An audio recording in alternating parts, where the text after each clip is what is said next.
Hey everyone, welcome back to my channel Manpreet institute. I hope आप सभी अच्छे होंगे। आपकी स्टडी जो है अच्छी चल रही होगी।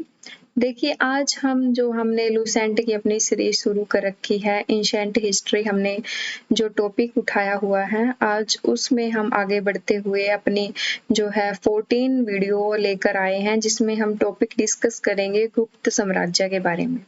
अभी तक की जितनी वीडियो थी हमने उसमें डिस्कस किया था कि किस प्रकार भारत में जो है शक्ति विस्तारित हो रही थी। जो अलग अलग साम्राज्य थे, अलग अलग वंश थे, वो किस प्रकार अपनी जो है शक्ति को विस्तारित कर रहे थे और किस प्रकार वो राजवंश थे, वो शासक थे, वो पूरी जनता पर शासन कर रहे थे। चाहे वो हम उत्तर भारत की बात करें, दक्षिण भारत की बात करें, तो हर जो है एरिया में शक्ति का विस्तारित होना लगभग चलन पर था और सभी अपनी शक्ति को विस्तारित करने में लगे हुए थे।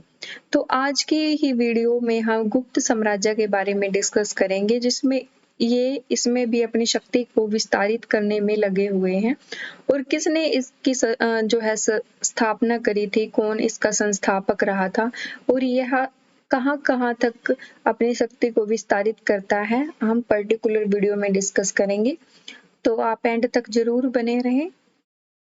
और यदि आप हमारे चैनल पर नए हैं तो प्लीज लाइक शेयर तो जरूर कर दीजिए। और अगर आपको इस पर्टिकुलर वीडियो का पीडीएफ चाहिए तो आप हमारा जो टेलीग्राम चैनल है उसे भी ज्वाइन कर लीजिए, क्योंकि वहां आपको टाइम टू टाइम सभी अपडेट जो है वो मिलती रहती हैं कि जो है कौन सी पोस्ट निकली है, कौन सी वैकेंसी निकली है, उसके बारे में भी हम अपडेट करते रहते हैं। काफी वैकेंसीज के जो है एडमिट कार्ड आते हैं, वो हम सब कुछ टेलीग्राम पर शेयर करते रहते हैं। अगर आपको कोई भी अपडेशन लेनी हो तब भी आप हमारा टेलीग्राम चैनल है वो ज्वाइन कर सकते हैं। तो बढ़ते हैं हम अपनी वीडियो में आगे और डिस्कस करते हैं गुप्त साम्राज्य के बारे में। गुप्त साम्राज्य का उदय तीसरी शताब्दी के अंत में प्रयाग के निकट कौशाम्बी में हुआ था। जो गुप्त साम्राज्य का उदय होता है वो 3rd सेंचुरी में होता है, तीसरी शताब्दी में होता है। और कहाँ पर होता है? कौशाम्बी, जो एक राजधानी थी जो बौद्ध संगति थी, उसमें बौद्ध धर्म ने हमने पढ़ा था उसमें, या मुगल उसमें सॉरी है उसमें मुगल वंश में हमने पढ़ा था। हाँ, सॉरी, मौर्य साम्राज्य में हमें पढ़ा था कौशाम्बी राजधानी। गुप्त लोग कुषाणों के सामंत थे। इससे पहले हमने कुषाणों के बारे में डिस्कस करा था। तो ये गुप्त लोग किसके सामंत थे? वो कुषाणों के सामंत थे। गुप्त वंश का संस्थापक श्री गुप्त, जो 240 से लेकर 280 ईसा पूर्व तक था। गुप्त वंश का प्रथम महान सम्राट चंद्रगुप्त प्रथम था। यह 320 ईस्वी में गद्दी पर बैठा था। देखिए जी, संस्थापक जो थे वो श्री गुप्त थे और जो इनका महान सम्राट था, जो प्रथम इनके महान सम्राट थे, वो चंद्रगुप्त प्रथम थे। आई होप यहाँ तक के फैक्ट आपको क्लियर है। नेक्स्ट बढ़ते हैं हम। चंद्रगुप्त प्रथम लक्ष्मणी राजकुमारी कुमार देवी से विवाह करते हैं। चंद्रगुप्त प्रथम महाराजाधिराज की उपाधि ग्रहण करते हैं। ये सबसे इम्पोर्टेंट जो उपाधि है ये ग्रहण करते हैं। कौन करते हैं? हमारे चंद्रगुप्त प्रथम जो है ये उपाधि ग्रहण करते हैं। गुप्त संवत 319 से लेकर 320 ईसा पूर्व की शुरुआत चंद्रगुप्त प्रथम ने करी थी। चंद्रगुप्त प्रथम का उत्तराधिकारी समुद्रगुप्त हुआ, जो 335 ईस्वी में ईसा पूर्व में जो राजगद्दी पर बैठता है। सबसे पहले याद रखना है कि जो संस्थापक थे, स्थापना किसने करी थी? श्री गुप्त ने की थी। और प्रथम जो है इनके महाराज कौन होते हैं? चंद्रगुप्त होते हैं। चंद्रगुप्त प्रथम। और इनके उत्तराधिकारी मतलब इनके पुत्र जो होते हैं वो समुद्रगुप्त होते हैं। इसने आर्यावर्त के 9 शासकों और दक्षिणावर्त के 12 शासकों को पराजित किया था। इतने पावरफुल थे ये कि इन्होंने आर्यावर्त के 9 शासकों और 12 शासकों को जो दक्षिणावर्त के थे उनको पराजित किया था। इन्हीं विजयों के कारण इन्हें भारत का नेपोलियन भी कहा जाता है। किसको कहा जाता है? चंद्रगुप्त को कहा जाता है, जिन्होंने इनको पराजित किया था। आगे बढ़ते हैं हम। इसने अश्वमेध कर्ता, विक्रम एवं परमाभागत की उपाधि ग्रहण की थी। इनके फादर थे जो चंद्रगुप्त प्रथम, उन्होंने महाराज धीरेराज की उपाधि ग्रहण करी थी। और जो ये थे, इन्होंने ये अश्वमेध कर्ता, विक्रम एवं परमाभागत की उपाधि धारण करी थी। इसे कविराज भी कहा जाता है। समुद्रगुप्त थे जो, उनको नेपोलियन और कविराज भी कहा जाता है। समुद्रगुप्त विष्णु का उपासक था। ये बड़ी इंपॉर्टेंट लाइन है कि पूछ लेते हैं कि ये किस भगवान को मानते थे, किसकी पूजा करते थे, तो ये विष्णु के उपासक थे। चंद्रगुप्त संगीत का प्रेमी था, ये बात आपको ध्यान रखनी है। ऐसा अनुमान उनके सिक्कों पर उसे वीणा वादन करते हुए दिखाया गया है। मतलब जो ये संगीत का अच्छा प्रेमी था समुद्रगुप्त, तो इनके जो सिक्के चलाए गए थे, ठीक है जी, सिक्कों पर इनको वीणा बजाते हुए दर्शाया गया है। और किस लिए दर्शाया गया है? ताकि इनके संगीत प्रेम को दर्शाया जा सके, उसको अच्छे से लोगों के सामने दिखाया जा सके कि ये संगीत को अच्छा मानते थे, संगीत प्रेमी थे। नेक्स्ट बढ़ते हैं हम। जो समुद्रगुप्त का दरबारी कवि हरिसेन था, जिसने इलाहाबाद प्रस्थिति लेख की रचना करी थी। ये दरबारी कवि के बारे में भी पूछ लेते हैं, इनके समकालीन कौन थे उसके बारे में पूछ लेते हैं, तो आपको चीजें ध्यान रखनी है। अब नोट देख लेते हैं। परम भागवत की उपाधि धारण करने वाला प्रथम गुप्त शासक जो था, वो समुद्रगुप्त ही था, जिसने परम भागवत की उपाधि धारण करी थी। समुद्रगुप्त का उत्तराधिकारी चंद्रगुप्त था, जो 380 ईसा पूर्व में राजगद्दी पर बैठा था। देखिए, चंद्रगुप्त प्रथम सबसे पहले राजा हुए, उसके बाद समुद्रगुप्त हुए, और समुद्रगुप्त का बेटा कौन होता है हमारे पास? चंद्रगुप्त। इसके शासनकाल में चीनी बौद्ध यात्री फाहियान भारत में आया था। शकु परिविजा के उपलक्ष्य में चंद्रगुप्त द्वितीय था, इनके जो दादा थे वो चंद्रगुप्त प्रथम थे, और इनका नाम रखा गया चंद्रगुप्त द्वितीय या चंद्रगुप्त सेकंड ने चांदी के सिक्के चलवाए थे। चंद्रगुप्त सेकंड ने विक्रमादित्य की उपाधि ग्रहण करी थी। फादर साहब ने की थी परमाभागत की उपाधि, और इन्होंने की थी विक्रमादित्य की उपाधि, और इनके जो दादा थे चंद्रगुप्त प्रथम, उन्होंने की थी महाधिराज की उपाधि ग्रहण करी थी। इनकी उपाधियां भी काफी बार एग्जाम में पूछ ली जाती हैं, तो आपको अच्छे से इनको याद रखना है। आगे बढ़ते हैं जी हम। यह उपाधि इससे पूर्व 57 ईसा पूर्व में उज्जैन के शासक ने पश्चिमी भारत में शकों पर विजय प्राप्त करने के उपलक्ष्य में धारण की थी। शाप चंद्रगुप्त सेकंड का राजकवि था। ठीक है जी। चंद्रगुप्त सेकंड के समय में पाटलिपुत्र एवं उज्जैनी विद्या के प्रमुख जो है केंद्र थे। अनुश्रुति के अनुसार चंद्रगुप्त सेकंड के दरबार में 9 विद्वानों की एक मंडली निवास करती थी, जिसे नवरत्न कहा जाता है।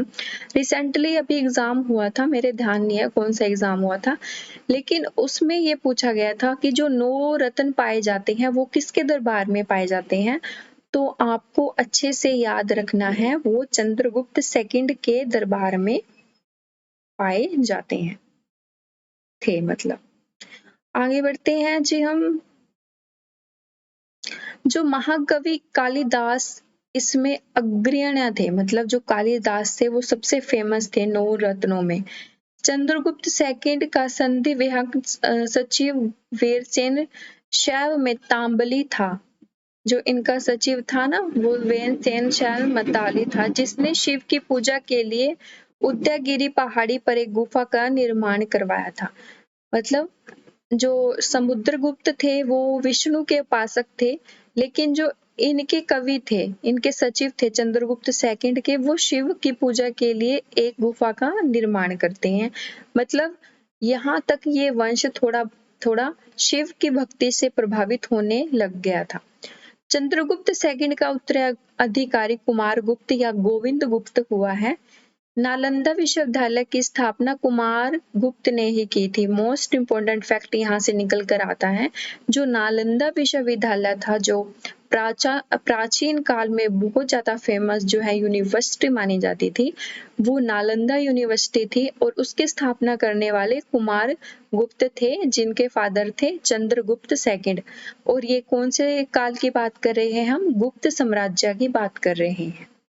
नेक्स्ट देखते हैं हम, जो कुमार गुप्त फर्स्ट का उत्तराधिकारी स्कंद गुप्त 455 से 467 ईसा पूर्व हुआ है। स्कंद गुप्त ने गिरनार पर्वत पर स्थित सुदर्शन झील का पूर्ण उद्धार किया था। स्कंद गुप्त ने पर्णदत्त और सौराष्ट्र का गवर्नर नियुक्त किया गया। स्कंद गुप्त के शासनकाल में हुणों का आक्रमण शुरू हो गया था। जो हुणों ने अटैक करना शुरू किया था वो किसके शासनकाल में किया था? स्कंद गुप्त के शासनकाल में शुरू किया था। स्कंद गुप्त के शासनकाल में ही ये 2 बार लाइन हो गई रिपीट, अंतिम गुप्त शासक विष्णुगुप्त था। जो आपको यहाँ थोड़ा सा क्विक रिवीजन में करा देती हूँ। जो स्थापना करते हैं वो श्रीगुप्त करते हैं। उसके बाद जो फर्स्ट जो महाराजा होते हैं वो कौन से होते हैं? चंद्रगुप्त प्रथम। उसके बाद आते हैं हमारे समुद्रगुप्त, और समुद्रगुप्त के बाद आते हैं चंद्रगुप्त द्वितीय। जो उनके जो दादा थे उनके नाम पर उनका नाम रखा गया था चंद्रगुप्त द्वितीय। और चंद्रगुप्त द्वितीय के बाद आते हैं कुमार गुप्त, और कुमार गुप्त ही नालंदा विश्वविद्यालय की स्थापना करते हैं, यूनिवर्सिटी की स्थापना करते हैं। और उसके बाद आते हैं कुमार गुप्त के आगे जो उत्तराधिकारी आते हैं स्कंद गुप्त आते हैं, ठीक है जी, जिनके शासनकाल में हुणों का अटैक शुरू हो जाता है। और जो अंतिम शासक होते हैं वो होते हैं हमारे विष्णुगुप्त। आई होप यहाँ तक की सारी पॉइंट है आपको क्लियर हो गए हैं, क्योंकि मैंने एक छोटी सी क्विक रिवीजन भी आपकी करा दी है, तो आपको भी अच्छे से ये याद रखने हैं। क्योंकि कई बार ये मतलब क्रम में पूछ लेते हैं कि कौन सा शासन पहले आया और कौन सा बाद में, तो उस हिसाब से भी आपको चीजें मतलब एकदम याद रहनी चाहिए, एकदम मतलब रिमाइंड करते रहिए चीजों को, अच्छी रिवीजन आपकी होती रहेगी और चीजें आपको अच्छे से क्लियर होती रहेंगी। नेक्स्ट बढ़ते हैं, गुप्त साम्राज्य की सबसे बड़ी प्रादेशिक इकाई देश थी, जिसे शासक को गोपना कहा जाता था। एक दूसरी जो मतलब इनके शासन की इकाई होती थी उसके बारे में डिस्कशन हो रही है कि सबसे पहले तो हम देश को मानते थे, ठीक है जी, और उसको क्या बोलते थे? गोपना बोलते थे। इकाई भुक्ति या प्रांत थी जिसके शासक उपरी कहलाते थे। ये ना थोड़ी मतलब इकाइयां होती हैं, मतलब शब्दावली होती है, आपको ये भी रिमाइंड रखनी है, क्योंकि काफी बार शब्दावली के बेस पे आपको क्वेश्चन पूछ लिया जाता है, उसका एग्जैक्ट मीनिंग आपको नहीं बताया जाता, सिर्फ एक शब्दावली दी जाती है और उसके मतलब आधार पर बेस पर आपको ऑप्शन दिए जाते हैं, तो बच्चे वहां कंफ्यूज हो जाते हैं। तो आपको कंफ्यूज नहीं होना है, आपको ये शब्दावली ध्यान रखनी है अच्छे से। भुक्ति के नीचे विषय या जिला नामक प्रशासक इकाई होती थी, जिसके प्रमुख विषयपति कहलाते थे। पुलिस विभाग के साधारण कर्मचारियों को चाट या बाट कहा जाता है। ये भी मतलब जो यूजीसी नेट के जो स्टूडेंट हैं उनके लिए मोस्ट इम्पोर्टेंट फैक्ट निकल कर आता है कि जो पुलिस विभाग था उसको क्या कहा जाता था? चाट या बाट कहा जाता था। नेक्स्ट बढ़ते हैं, पुलिस विभाग का मुख्य अधिकारी दंडपाशी कहलाता था। ग्राम सभा का मुखिया जो है ग्रामिक कहलाता था। अन्य सदस्य महत्तर कहलाते थे। ग्राम समूह की छोटी इकाई को पेट कहा जाता था। ठीक है जी, ये भी आपको याद रखना है। गुप्त शासन कुमार गुप्त के दामोदरपुर ताम्रपत्र में भूमि बिक्री संबंधी अधिकारियों के क्रियाकलापों का उल्लेख है। जो कुमार गुप्त थे, ठीक है जी, उनके जो हमें ताम्रपत्र मिले हैं उसमें जो जमीन होती थी, ठीक है जी, उसके बिकने के संबंधी जो क्रियाकलाप होते थे, ठीक है, उसके बारे में उल्लेख किया गया है। और ये किसके ताम्रपत्र थे? आपको ध्यान रखना है, कुमार गुप्त के ये ताम्रपत्र थे। नेक्स्ट पढ़ते हैं, भू राजस्व कुल उत्पादन का 1/4 भाग से 1/6 भाग हुआ करता था। गुप्त काल में बलात्शर्म वृष्टि राज्य के लिए आय का एक स्रोत माना जाता था। इसे जनता द्वारा दिया जाने वाला कर भी माना जाता था।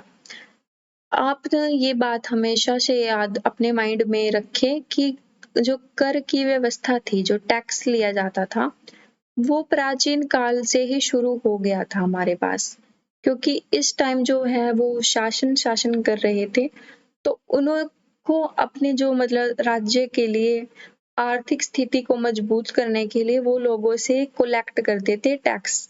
ठीक है जी, चाहे वो अच्छे रूप में होता था, चाहे बुरे रूप में होता था, वो उनको सिर्फ टैक्स से मतलब था, वो उनको केवल और केवल कर लेना होता था। सिंचाई के लिए रहट या घंटी यंत्र का प्रयोग हुआ था। गुप्त काल में उज्जैन सर्वाधिक महत्वपूर्ण व्यापारिक केंद्र था। जो व्यापार का केंद्र था, एक तरह से आप इसको बंदरगाह मान लीजिए उज्जैन को। ये सर्वाधिक फेमस जो है एरिया होता था, राजधानी होती थी या केंद्र होता था, जो व्यापार के लिए बहुत ही ज्यादा फेमस था। सारे व्यापार यहीं से किए जाते थे। गुप्त काल की ये बात हो रही है। गुप्त राजाओं ने सर्वाधिक स्वर्ण मुद्राएं चलाई थी, यानी कि सोने के सिक्के गुप्त काल के राजाओं ने चलाए थे। गुजरात के बाद गुप्त राजाओं ने बड़ी संख्या में चांदी के सिक्के जारी किए, जो केवल स्थानीय लेन देन में चलते थे। गुजरात के बाद गुप्त राजाओं की बड़ी संख्या में, मतलब पहले तो इन्होंने चलाए थे हमारे पास स्वर्ण सिक्के, स्वर्ण मुद्राएं, उसके बाद चलाए थे इन्होंने चांदी के सिक्के, ताकि जो जनता का आपस में मतलब व्यापार होता था, वो उसको यूज करते थे चांदी के सिक्कों के रूप में। कार्यस्थलों या सर्वप्रथम वर्ण याज्ञवल्क्य स्मृति में मिलता है। जाति के रूप में कारस्थानों का सर्वप्रथम वर्ण ओशम स्मृति में मिलता है। ये फैक्ट आपको याद रखने हैं, क्योंकि लुसेंट में ये फैक्ट दिए हैं तो याद करने ही पड़ेंगे।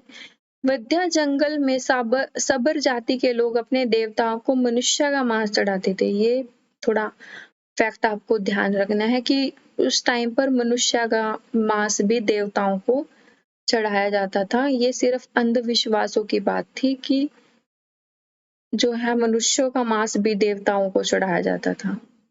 हम बड़ी हैरानी करने वाली बातें हमें हिस्ट्री में जानने को मिलती हैं।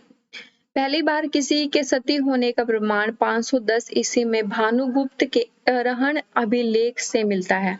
ये मोस्ट इम्पोर्टेंट फैक्ट है, क्योंकि मॉडर्न हिस्ट्री से भी यहाँ क्वेश्चन बन सकता है कि जो सती होने का सबसे बड़ा प्रमाण मिलता है, सबसे पहला प्रमाण मिलता है, कौन से अभिलेख में मिलता है और किसके शासनकाल में मिलता है। भानुगुप्त के शासनकाल में अरहण अभिलेख से मिलता है। गुप्त काल में वेश्यावृत्ति करने वाली महिलाओं को गणिका कहा जाता था। वृद्ध वेश्याओं को कुटनी कहा जाता था और गुप्त सम्राट वैष्णव धर्म के अनुयायी थे, उन्हें राजधर्म बनाया हुआ था। मतलब शुरू से ही जो समुद्रगुप्त था वो विष्णु का उपासक था, तो ये विष्णु के उपासक की पद्धति यहाँ पर चली आ रही थी गुप्त साम्राज्य में। तो ये इन्होंने अपना राज धर्म इसको बना लिया था। नेक्स्ट बढ़ते हैं, हम आगे बढ़ते हैं। विष्णु का वाहन गुरुड़ गुप्तों का राज चीन हुआ करता था। गुप्त काल में वैष्णव धर्म से संबंधित सबसे महत्वपूर्ण अवशेष देवगढ़ का देवतार मंदिर से मिले हैं, क्योंकि ऐसी मान्यता है कि गुप्त काल में ज्यादा मंदिरों की स्थापना हुई थी, जो गुप्त काल में ज्यादा मंदिर बनाए गए थे। तो आपको ये फैक्ट भी याद रखना है।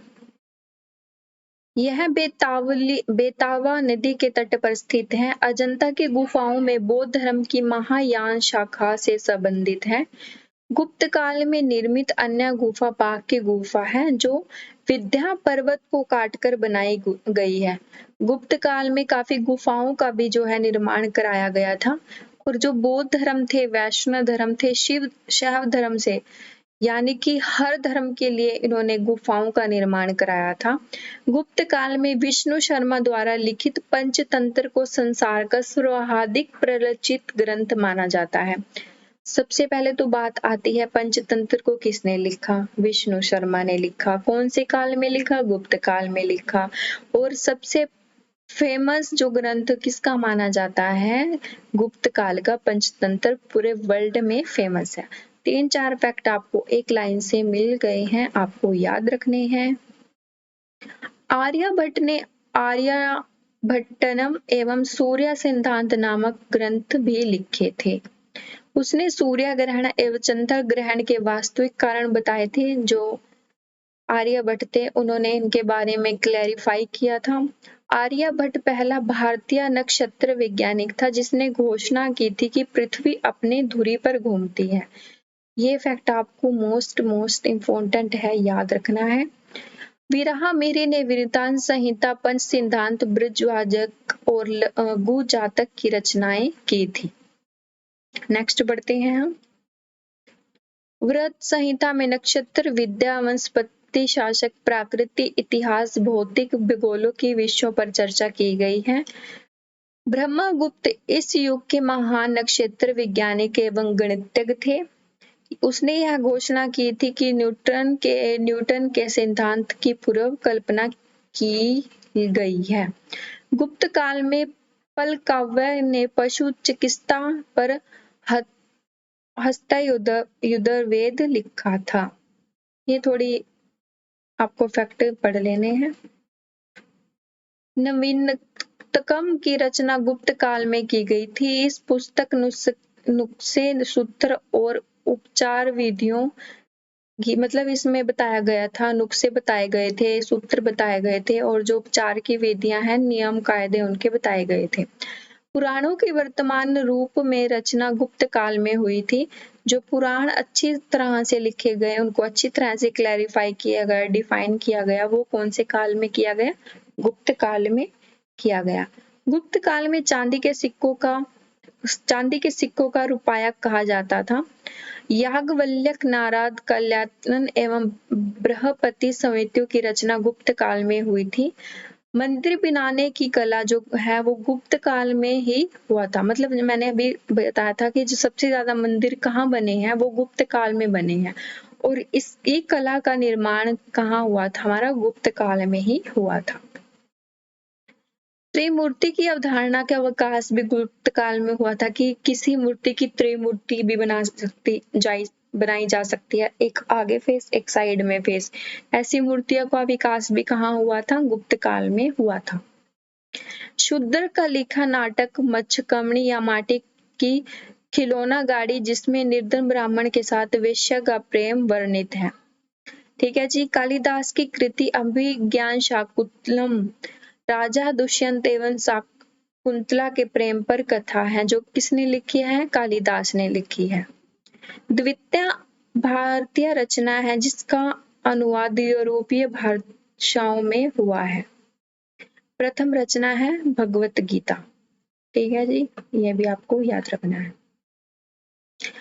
सांस्कृतिक उपलब्धियों के कारण गुप्त काल को भारतीय इतिहास का स्वर्ण युग भी कहा जाता है।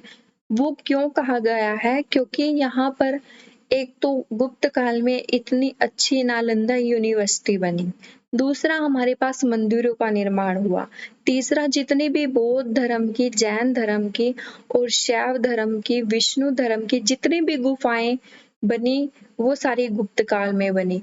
मतलब ये एक अपनी संस्कृति को एक अच्छा बढ़ावा मिला इसके कारण, गुप्त काल के कारण। तो इसी उपलब्धियों के कारण इसको क्या कहा जाता है? भारतीय इतिहास का स्वर्ण युग कहा जाता है। नगरों का क्रम पतन गुप्त काल की महत्वपूर्ण विशेषता थी। तो ये थी आज की वीडियो। आई होप आज की वीडियो आपको पसंद आई होगी। तो किसी की कोई क्वेरी है, कोई सजेशन है, आप हमें कमेंट कर सकते हैं, और आप हमारे टेलीग्राम चैनल है उसे जरूर ज्वाइन कर लीजिए ताकि वहां आपको सारी अपडेशन टाइम टू टाइम मिलती रहे। तो थैंक्स फॉर वॉचिंग। जय हिंद।